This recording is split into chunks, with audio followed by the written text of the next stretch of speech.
Class 9th attendance please beta. Today I am going to teach you present perfect continuous tense. मैंने last day आपको present perfect tense पढ़ाया था। आज मैं present perfect continuous tense आपको पढ़ाऊंगी। इसका rule देखिए, सबसे पहले सब्जेक्ट लगेगा, उसके बाद हैज़ या हैव लगता है, फिर बीन लगता है, फिर वर्ब का फर्स्ट फॉर्म और उसमें ing का यूज होता है। In order to form the present perfect continuous tense, we put has been or have been before the present participle form of the verb as. Present participle verb लगाने से पहले हम क्या करते हैं? हैज़ बीन, हैव बीन का use करते हैं। सिंगुलर के साथ हैज़ बीन, प्लूरल के साथ हैव बीन। यहाँ पर एग्जाम्पल्स में देखिए, it has been raining for 2 hours। और फॉर और सिंस का भी यूज करते हैं। जैसे जो चीज़ निश्चित रहता है वहाँ पर सिंस का यूज करते हैं, और जहाँ अनिश्चित रहता है वहाँ फॉर का यूज करते हैं। अब यहाँ पर देखिए क्या है, it has been raining for 2 hours। It क्या है? सिंगुलर है, तो इसके साथ हैज़ बीन का यूज हुआ। और बरसात 2 घंटे से हो रहे, 2 घंटे में ये नहीं डिस्क्लोज कर रहा कि कितने बजे से, इसलिए फॉर का यूज किया गया है। आई हैव बीन, अब देखिए यहाँ पर आई है, आई के साथ हैव बीन का यूज किया गया है। Flying a kite since 2 o'clock। अब यहाँ पर समय निश्चित कर दिया गया है, इसलिए सिंस का यूज किया गया है। फिर देखिए, has the gardener been watering the plants since morning. अब ये इंट्रोगेटिव सेंटेंस हो गया। इंट्रोगेटिव में क्या करते हैं? हैज़ हैव पहले लगा देते हैं, फिर सब्जेक्ट करते हैं, फिर बीन करते हैं, फिर प्रेजेंट पार्टिसिपल वर्ब करते हैं, वर्ब में ing, फिर प्लांट। अब समय निश्चित है, अनिश्चित निश्चित रहेगा तो सिंस का यूज, अनिश्चित रहेगा तो फॉर का use. Do you clear? She has not been dancing for an hour. अब यहाँ जब निगेटिव में करेंगे तो देखिए, सबसे पहले सब्जेक्ट करेंगे, फिर हैज़ हैव करेंगे, सिंगुलर है तो हैज़, प्लूरल है तो हैव, फिर नॉट, तब बीन करेंगे, फिर वो वर्ब करेंगे, वर्ब लगाएंगे। जैसे डांस है, यहाँ डांसिंग हुआ, वर्ब में ing, फॉर एन आवर। अब 1 घंटे कर रहा है तो फॉर का यूज हो गया। The present perfect continuous tense is used to describe an action that began in the past, is still continuing and may extend into the future as. यहाँ पर देखिए, she has been waiting for you for 3 days। यहाँ पर क्या पहले है? सबसे पहले she का यूज किया गया है, फिर has का यूज किया गया, has been हो गया, फिर waiting for you for 3 hours। They have been playing cards since 10 AM। This sentence is also use to express an action in a sentence which begins with for, how long और since, when, as, in. यहाँ पर देखिए for का use किस लिए किया गया? How long या since, when, as, in. For how long have you been sitting here? यहाँ पर for का यूज किस लिए किया गया? How long have you been sitting here का यूज किया गया है।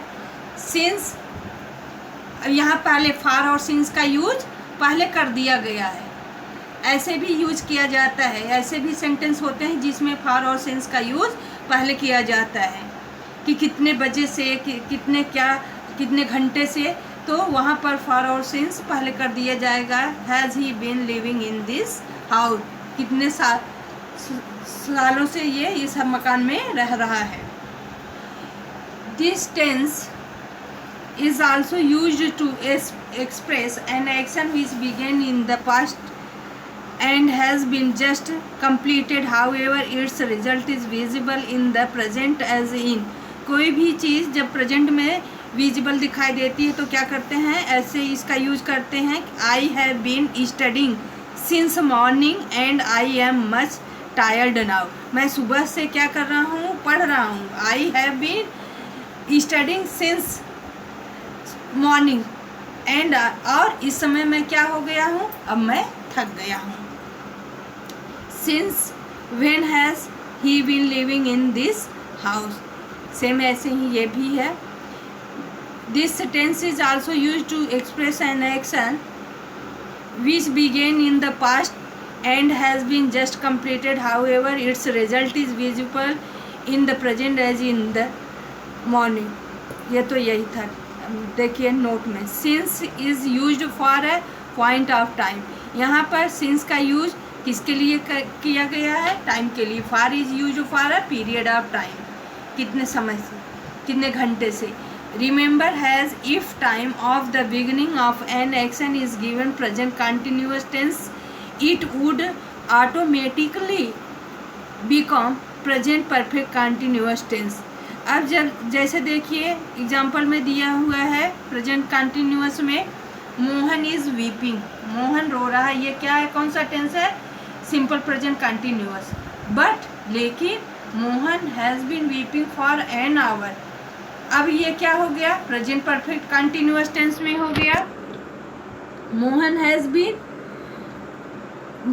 बीन का यूज हो गया, वीपिंग फॉर एन आवर, ये प्रेजेंट परफेक्ट कंटिन्यूअस टेंस हो गया। बिकॉज मोहन, क्योंकि Mohan has been weeping for an hour means he has completed perfect some portion of the action is weeping.